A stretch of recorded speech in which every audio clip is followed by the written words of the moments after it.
Welcome back to the deep dive.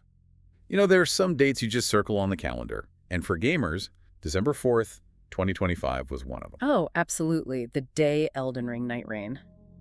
The Forsaken Hollows dropped. Exactly. The big expansion for the standalone co-op roguelike.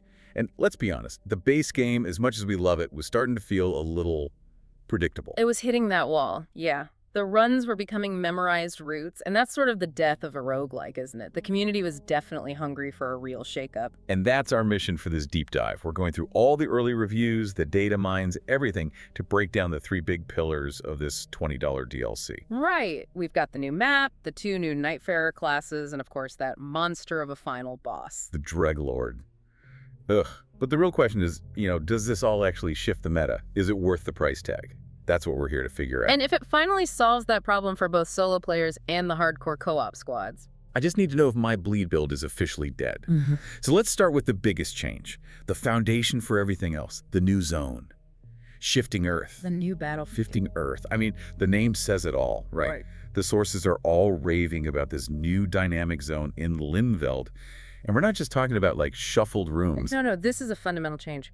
Think of old procedural generation as like digital Legos. You know the shape of every brick, you just don't know the order.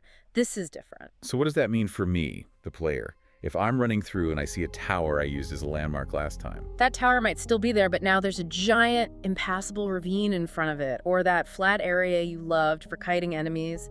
Now it's a bunch of jagged cliffs. Okay, so it's actual topographical change. Exactly, and the sources keep mentioning the new hazards. Things like thermal vents popping up, or these huge pools of quicksand. Oh, the quicksand. I've seen clips of that. It slows you to a crawl and stacks the debuff. It's brutal. It completely neutralizes speed. You can't just run past a mob of enemies anymore if you're stuck in that stuff. You're forced to fight. So it completely obliterates muscle memory. My brain map of the level is useless on the next run. Totally useless. That's the whole point. It forces you into what the reviews are calling true exploration every single time. Your speedrun route from yesterday. Gone. There's a chasm where my shortcut used to be. Precisely. And now you have to think about resources differently. You might save your flasks for a boss, but then you burn through half of them just trying to get across a new stretch of that quicksand. So environmental awareness suddenly becomes a top-tier skill. Any item that gives you a little mobility boost is probably way more valuable now. It's a huge buff for them, yeah. And this is what the community says finally solves that repetition problem. It makes every run feel genuinely new. It's a new kind of chaos. Yeah. And you can't fight chaos with the old tools, which I think is the perfect way to get into the two new Nightfarers. The two new survival strategies this chaos demands.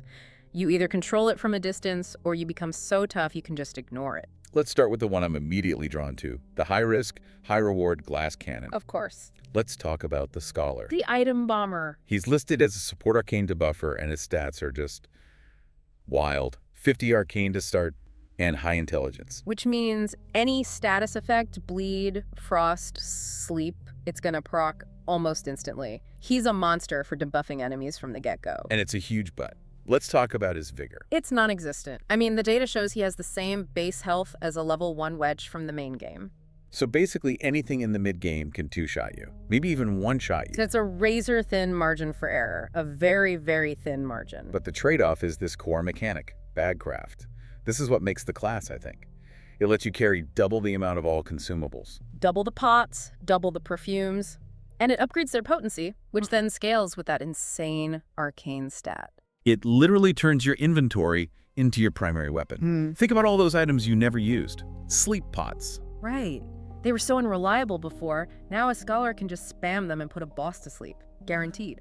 Or those rancor pots for death blight. You can actually apply the status before the enemy even reaches you. And the perfumes. The Spark Aromatic. It used to be okay, but now a scholar can just blanket an entire area in lightning. It's not support, it's artillery. It really is. It creates a whole new role in co-op. The scholar becomes the strategist, the team finds a dragonkin soldier, and the scholar just loads up on frost pots. The melee characters just have to clean up. I love that playstyle. You're not worrying about spells, just resource management in your aim. Plus you can summon those little condemned guys to be a temporary meat shield. The damage potential is off the charts. But let's be real. We come back to the low vigor. In a place like Shifting Earth, with a surprise quicksand pit. You're dead. If your tank isn't protecting you perfectly, you just die. It feels like it's only viable in a super coordinated, high-level team. Otherwise, you're just going to spend the whole run staring at a loading screen. It's the definition of a glass cannon. Absolutely devastating if you can keep him safe. But, I mean, a stiff breeze will kill him. Which brings us to the class designed to be his complete opposite. The answer to that fragility. The brick wall. The Undertaker. She's the aggressive tank, the faith striker. She's built for the solo player who is just tired of dying. She uses the big chunky hammers, right? Yeah. With 8-tier strength scaling. Yep. But the real magic is in her movement. She doesn't have a normal roll. Okay, what does she have? It's called a dodge step. It's much faster, shorter range. It's less about getting away from an attack and more about repositioning to stay in the fight. So, fewer iframes, but a faster recovery. Almost instant recovery. So you can dodge and immediately counterattack. It forces you to be hyper-aggressive, to always be in the enemy's face. That's a huge shift in thinking. You're not dodging to survive, you're dodging to attack. Exactly. And that aggression is fueled by her core buff, which is called trance. Okay. You activate trance by landing counter hits or charged heavies. And when it's active, running consumes 0 stamina. Wait, what?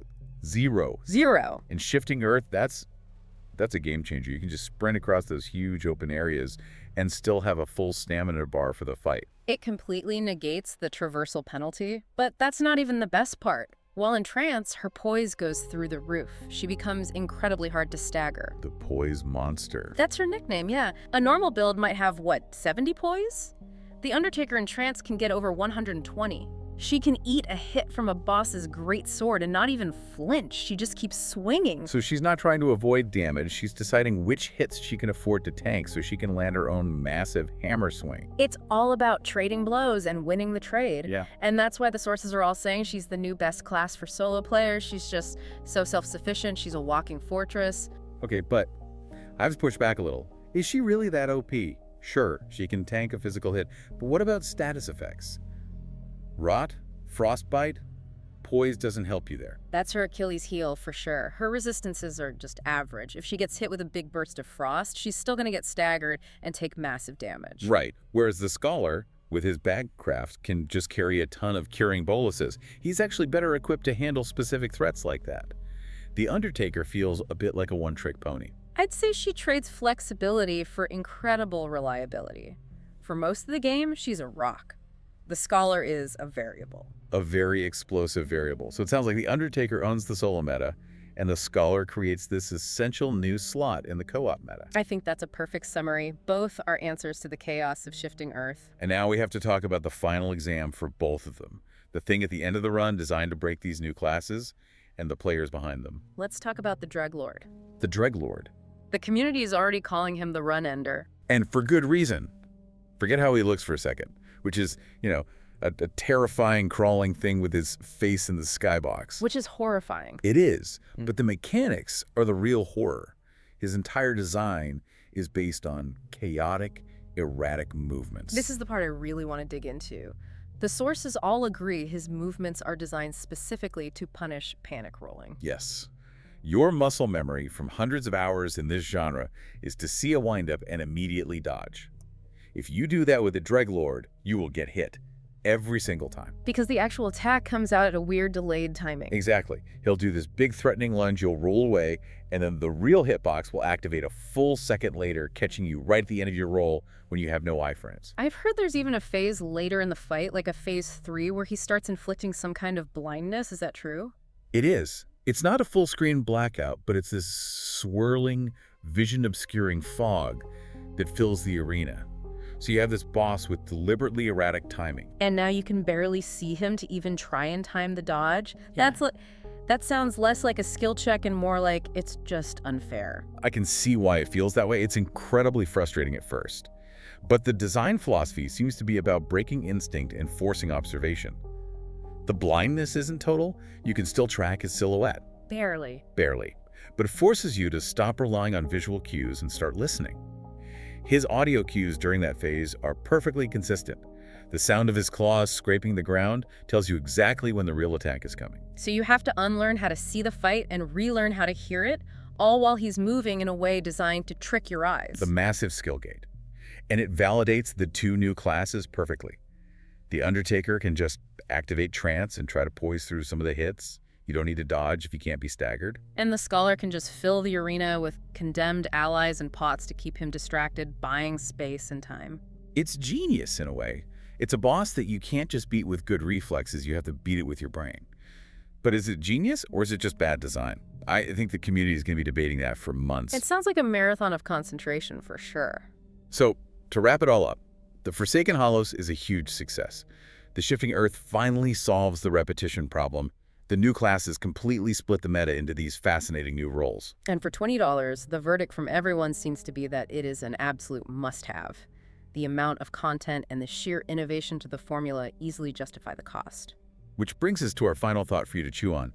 We have two incredibly powerful, meta-defining new Nightfarers.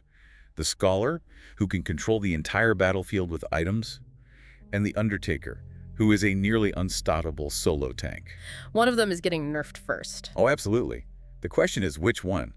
Is it the fragile utility genius whose endless consumables might be too strong for co-op? Or the unstoppable tank whose infinite stamina makes solo play almost too easy? That is the question. Thank you for diving deep with us. Now go out there, apply this knowledge, and good luck with the Dreglord. You're gonna need it.